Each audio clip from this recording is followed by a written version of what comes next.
નમસ્કાર, આપ જોઈ રહ્યા છો સ્પાર્ક ટુડે ન્યૂઝ। પાદરા ખાતે ગૌરીવ્રત પર્વના ચોથા દિવસે સ્ટેશન વિસ્તારમાં આવેલા સયાજી બાગ ખાતે સેવાકીય પ્રવૃત્તિનું આયોજન કરવામાં આવ્યું। વોર્ડ નંબર 4ના કોર્પોરેટર તેમજ બાગ બગીચા સમિતિના ચેરમેન મહેશ રાજપૂતના માર્ગદર્શન હેઠળ ગૌરીવ્રત કરતી દીકરીઓ માટે ફરાળ વિતરણનું આયોજન કરવામાં આવ્યું। ગૌરીવ્રત નિમિત્તે મોટી સંખ્યામાં ઉપવાસ કરતી દીકરીઓ માટે ફરાળની વ્યવસ્થા કરવામાં આવી, જેથી તેઓને ઉપવાસ દરમિયાન જરૂરી પૌષ્ટિક આહાર મળી રહે। આજના કાર્યક્રમમાં પણ મોટી સંખ્યામાં દીકરીઓએ હાજરી આપી હતી, ફરાળનો લાભ લીધો હતો। આ પ્રસંગે મહેશ રાજપૂતે જણાવ્યું હતું કે સમાજ સેવાના ઉદ્દેશ્ય સાથે આવી પ્રવૃત્તિઓ સતત કરવામાં આવી રહી છે અને આગામી દિવસોમાં પણ ગૌરીવ્રત કરતી દીકરીઓ માટે ફરાળ વિતરણ ચાલુ રહેશે।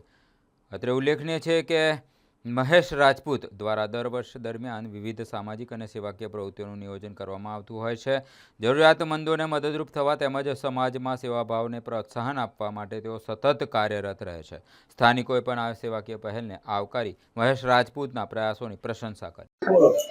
આજ રોજ હું વોર્ડ નંબર 4, મારું નામ છે મહેશભાઈ મેલાભાઈ રાજપૂત અને વોર્ડ નંબર 4માંથી મને ભારતીય જનતા પાર્ટીએ જે ટિકિટ આપી છે અને એની સાનિધ્યની અંદર સત્યનેશી ઝાલા બાપુ એમનો હું ખૂબ ખૂબ આભાર માનું છું।